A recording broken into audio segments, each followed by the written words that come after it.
It is finally opening day for the San Francisco Giants as they take on the San Diego Padres at Petco Park. I should say the new-look Padres, they are led by a plethora of young talent, names like Fernando Tatis Jr. and Chris Paddock, and then of course they have the newly signed third baseman Manny Machado. The starters on the hill for today, Madison Bumgarner, of course, for the Giants, and then another lefty for the Padres in Matt Strahm. He ended 2018 with San Diego on a very hot tear for them. Lineup for the Giants looks something like this: Buster Posey in the 2-hole, and then for the Padres, one of the sneakily good lineups throughout the major leagues. They have a pretty stacked, deep lineup, and then we're going to start things off in the top of the first. Gerardo Parra leading off the San Francisco Giants season with a base knock down the right field line. Runner on first for Buster Posey as he hits one into right center field. That's going to roll all the way to the wall, and Gerardo Parra is going to score all the way from first base, an RBI double for Buster Posey, and the Giants already have a 1-0 lead. Manny Machado up in the bottom of the first for his first plate appearance as a Padre. 2 outs, hard-hit ground ball, knocked down by Evan Longoria on the dive, could not field it cleanly, but he recovers enough to throw out the runner Machado. Bottom of the second now, Hunter Renfroe with a line drive into left center field, and then Kevin Pillar showing off his cat-like reflexes with such an insane jump that it holds Renfroe to a single, and then later on in the inning, Ian Kinsler grounds over to shortstop. It's going to be a 6-3 double play for Brandon Crawford, and it's still a 1-0 lead for San Fran. Runners on the corners, 1 out, Fernando Tatis Jr. going to hit one right at Tyler Austin, and it's a 3-6-3 double play, and it's still 1-0. Bottom of the fourth now, Manny Machado going down on the cutter on strikes, and then Hunter Renfroe looking completely silly on that one, and he is not happy about it. Madison Bumgarner dealing throughout this one. Bottom of the fifth, ground ball over to Evan Longoria. He turns it into a 5-4-3 double play. We now move on to the bottom of the sixth, where Manny Margot comes on to pinch hit, and for whatever reason he's trying to bunt for a hit, whiffs on the first one, then it's a 1-1 count after he takes a ball, bunts it foul, it's now a 1-2 count, and then he swings at a curveball in the dirt. There's no other way to say it other than that was not a good at-bat for Manny Margot.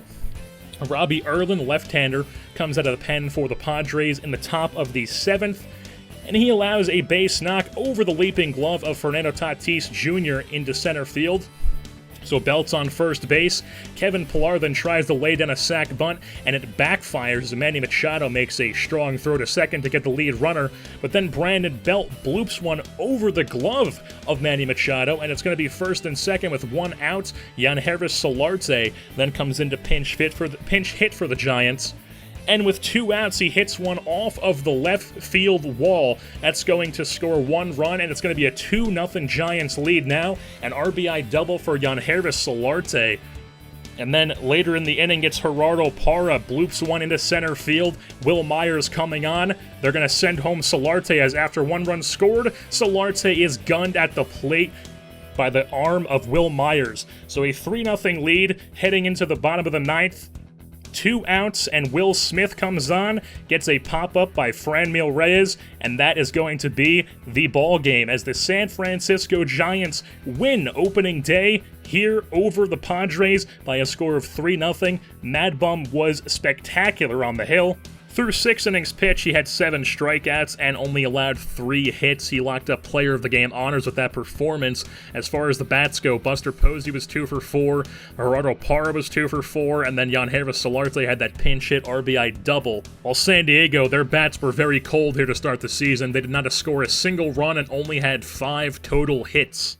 It is time for the home opener now as the Giants play host to the Tampa Bay Rays, and they have not gone off to the greatest of starts this year, got swept by the Rockies, and then lost 3-4 to the Houston Astros. They are, however, coming off a win heading into this game where Drew Pomeranz, the lefty, will be towing the slab for the Giants in their home opener, and then the Rays send out a right-handed sinker baller in Yanni Chirinos. Rays lineup has struggled mightily this season. It's pretty much only been Matt Duffy who hits consistently, and then the Giants sending out their usual will line up against right-handed pitching. Start things off, bottom of the third, Giants bats are up. Joe Panic, the Long Island kid, is going to pull one out into right field, sneak past a couple infielders. It's a base knock for him. First pitch swinging is Buster Posey on the next batter, and he's going to bloop one in front of Avisol Garcia in right. Back-to-back base knocks for San Francisco, and then a 3-1 count to Brandon Belt. He checks his swing, ump says he did not go, and that's going to be bases loaded for Evan Longoria, who's going to hit a ball into deep right center field. That's going to land over the head of Avisol Garcia, and it's going to hit the bottom of the wall. He gets it in quickly to the cutoff man and almost gets Evan Longoria on the back end of that play, but he dives back in time.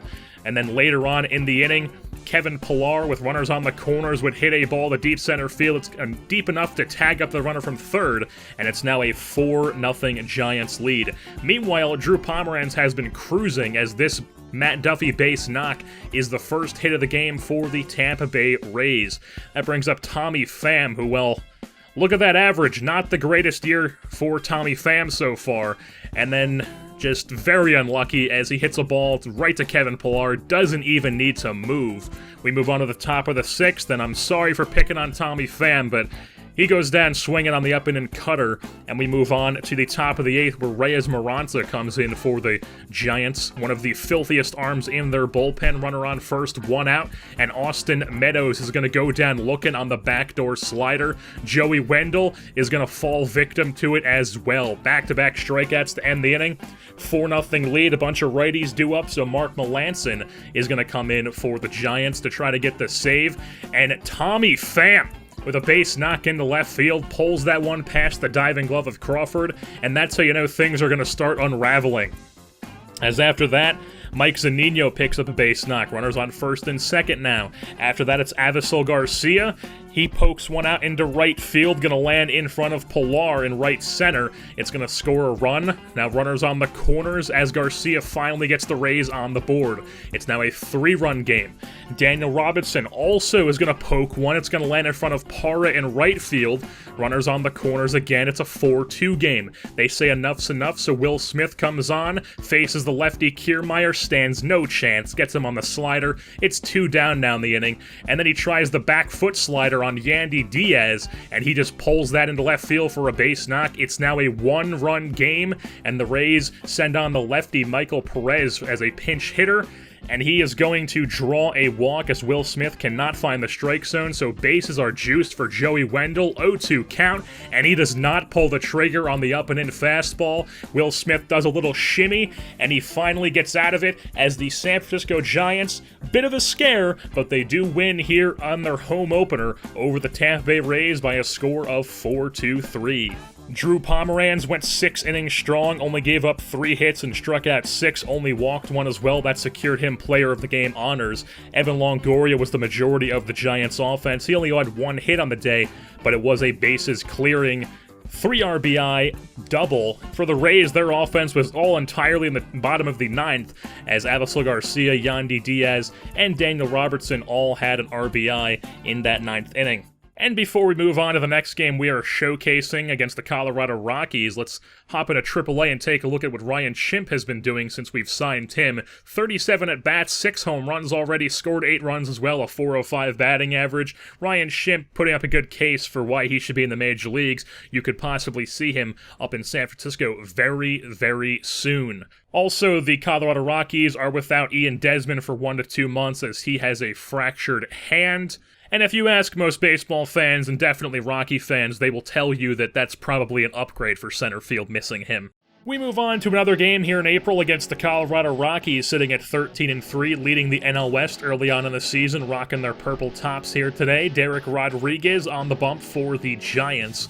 While for the Rockies, it'll be John Gray, both pitchers off to hot starts this season, a battle of the long-hair pitchers. Colorado Rockies lineup, of course, led by Nolan Arenado, and then the Giants with a bit of a ragtag lineup, Eric Kratz behind the plate, Buster Posey at first base, and we'll start things off in the top of the 4th with Trevor Story. In a ball into right field, Parra just loses it in the overcast sky, I guess, and Story is going to use his speed to get into third base with a triple.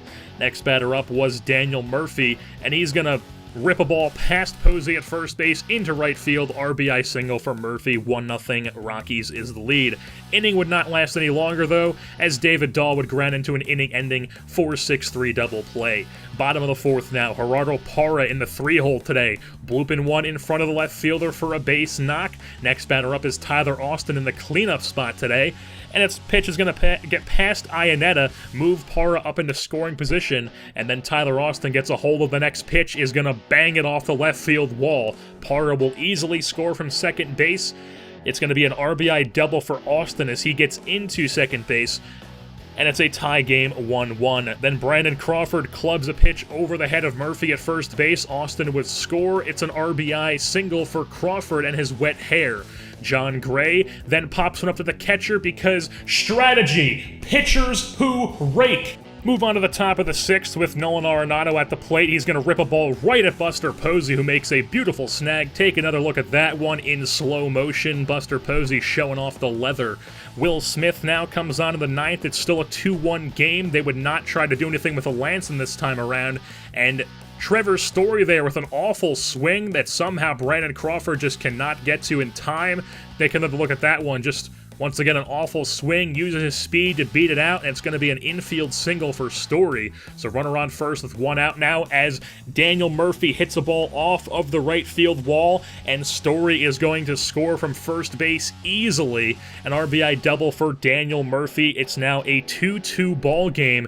As we move on to extra innings, Mark Melanson came on in the 10th, on for a second inning of work in the 11th. This time Craig Gentry is going to hit one to Brandon Crawford, and he makes a beautiful play, a jump throw from in the hole to gun Gentry. A nice pick from Austin, or from Posey over at first, I should say, as well. On to the bottom of the 12th, where O comes on for the Rockies out of the bullpen. And Evan Longoria gets one in his wheelhouse, but it dies out right at the warning track. Joe Panik, next batter up, rips one right at the center fielder as well. On to the top of the 13th now, Tony Watson on the hill for his second inning of work, and Garrett Hampson's going to take him into right field for a base knock. That would end his day. Reyes Maranta comes on, gets one quick out, moves on to Nolan Arenado. Up and in fastball, he handles it easily down the left field line. Tyler Austin gets to it, gets it into the cutoff man. Brandon Crawford whips it home, and the throw, it pulls Kratz away from the plate, allows Hampson to score, and it's now a 3-2 lead for the Rockies. After that, Trevor Story would hit one into right center. Parra could not catch it on the leap. That's going to be an easy RBI triple for Trevor Story, his second three-bagger of the game, and he closes the book on the San Francisco Giants. They would tag on one more, as it's going to be a 5-2 final score for the Rockies. They do come away with the win as they continue winning here early on in the season. They extend their lead in the NL West.